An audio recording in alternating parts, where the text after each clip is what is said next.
जो भी स्टूडेंट इस समय बैंक का तैयारी करे उसके लिए सबसे अच्छा जॉब निकल के सामने आई है बैंक ऑफ महाराष्ट्र की तरफ से। तो इस समय हम लोग जो है ऑफिशियल वेबसाइट पर है, तो इसमें सबसे पहले हम लोग चेकआउट करेंगे कि कौन कौन से स्टूडेंट जो है एलिजिबल है, सिलेक्शन प्रोसेस क्या होगा, आवेदन कब से कब तक चलेगी और आप इसको अप्लाई कैसे करेंगे, ये सब हम लोग स्टेप बाय स्टेप डिटेल में चेक करेंगे। तो चलते हैं हम लोग ऑफिशियल नोटिफिकेशन। लेकिन अगर आप लोग अभी तक हमारे चैनल को सब्सक्राइब नहीं किए होंगे तो जरूर कीजिएगा। इस समय हम लोग जो है ऑफिशियल नोटिफिकेशन में आ गए हैं बैंक ऑफ महाराष्ट्र का। तो इसमें जो है रिक्रूटमेंट नोटिफिकेशन लिखा हुआ है, उसके बाद आप देख लीजिए इसके नीचे जो लिखा हुआ है detail of number of post, reservations and age. तो ये सब हम लोग स्टेप बाय स्टेप जानकारी लेंगे। तो सबसे पहले आप लोग को हम दिखाएंगे कि इसमें कौन सा पोस्ट है। तो देखिए इसमें पोस्ट जो रखा गया है वो है जर्नलिस्ट ऑफिसर स्केल 2 है, क्योंकि ये जो है बैंक जॉब है इसीलिए स्केल 2 है रखा गया है। हालांकि स्केल 1 पर भी जॉब होती है। एज लिमिट जो है 25 से 35 साल रखी गई है। और नंबर ऑफ वैकेंसी जो है, अगर आप लोग एससी में आते होंगे तो 22 है, एसटी में आते होंगे तो 11 है, ओबीसी में यदि आ रहे होंगे तो 40 है आपके लिए, और ईडब्ल्यूएस में आते होंगे तो 15 है, और यूआर में यदि आप आते होंगे तो 62 है। इस तरह से 150 जो है वैकेंट है, यानी नंबर ऑफ पोस्ट है। इसके नीचे हम लोग थोड़ा सा स्क्रॉल डाउन करेंगे इस तरह से और देखेंगे नंबर ऑफ पोस्ट जो रखा गया, जो आपको ऊपर में ही हम लोग डिस्कस कर रहे थे कि नंबर ऑफ जो पोस्ट है वह आपका जो है जर्नलिस्ट ऑफिसर जो है जो MMGS स्केल 2 के अंतर्गत आती है, 150 वैकेंट है। और क्वालिफिकेशन, तो क्वालिफिकेशन जो है ग्रेजुएट होना चाहिए, बैचलर डिग्री जिसको भी कहते हैं, और 60% मार्क्स होना चाहिए। और यदि आप SC ST और OBC में आते हैं तो 50% मार्क्स के साथ अप्लाई कर सकते हैं। इसके बाद जो है इसमें एक्सपीरियंस जो है वो 3 इयर्स का एक्सपीरियंस चाहिए कि आप कोई भी बैंक में यदि रहे होंगे तो उस बैंक में आपका जो है ऑफिसर के पद पर रहा होगा। अगर आप ऑफिसर के पद पर रहे होंगे तब तो आप अप्लाई करेंगे, अदरवाइज आप अप्लाई नहीं कर सकते।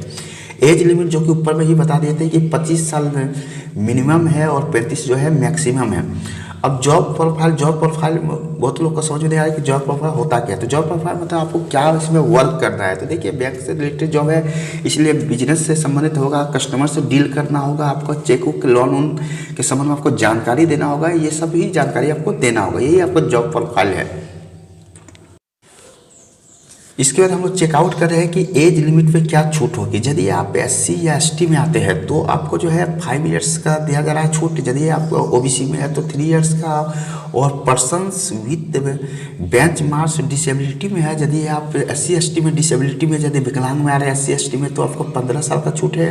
OBC में यदि विकलांग में आ रहा है तो 13 साल का है। और जनरल या EWS में विकलांग में यदि आते हैं तो 10 साल का छूट है। हर स्टूडेंट चाहता है कि कोई भी जॉब में अप्लाई करे तो सबसे पहले चेकआउट करता है इसका सैलरी क्या रखा गया है। तो देखिए सैलरी जो है, स्टार्टिंग सैलरी जो है वो आपका जो है वो आपका 48,170 रुपया है, वह बढ़ते हुए जाएगी और लास्ट में जो है 59,810 रुपया हो जाएगी। साथ में जो है एक प्रकार का बॉन्ड आपका प्रोबेशन पीरियड है, बॉन्ड एक प्रकार साइन कराया जाएगा जो कि 12 मंथ का रहेगी। और आपका जो है 1 साल का मिनिमम बॉन्ड जो है 1 साल का रखा गया है, जिसमें अमाउंट जो है 2 लाख तक का दिया गया है।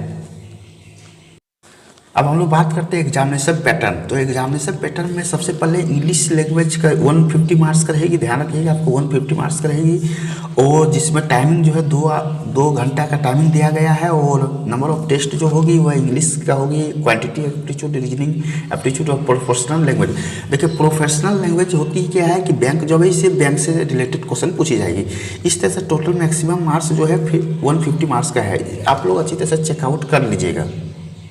बहुत स्टूडेंट लोग का ये भी सोच रहा था सर एग्जामिनेशन सेंटर क्या क्या रहेगी। तो देखिए स्टेट दिया हुआ है बिहार है, सेंटर पटना रहेगी। इस तरह से आप छत्तीसगढ़ मोहाली में रहेगी। इस तरह से आपको झारखंड का यदि है तो झारखंड में रांची में सेंटर दिया जाएगा। इस तरह से आप चेक आउट कर लीजिएगा।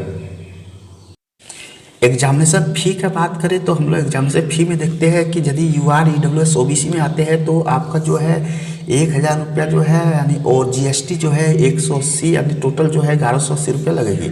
SC ST में आते हैं तो 100 रुपया प्लस GST जो है 18 रुपया प्लस 118 रुपया लगेगी। यदि आप PWBD में या फिर वोमेन कैंडिडेट है तो आपको कोई भी छूट नहीं देना होगा, यानी छूट आपका है। एप्लीकेशन फ़ी आपको कुछ भी नहीं लगेगी। इसमें जो लास्ट डेट रखा गया है एग्जाम का, जो लास्ट डेट है आप देख लीजिए 6 अप्रैल लास्ट डेट दिया गया है। हालांकि थंबनेल में भी लिखा हुआ है। तो इस तरह से पूरा आप लोग जो है चेकआउट कर लीजिएगा। पहले नोटिफिकेशन को अच्छी तरह से चेकआउट कर लीजिएगा। फिर भी यदि किसी प्रकार से मन में आपका क्वेरी होगी तो आप जो है कमेंट कीजिएगा और अपने फ्रेंड सर्कल को भी इस वीडियो को शेयर कीजिएगा। तो thank you for watching and listening this video. Thank you.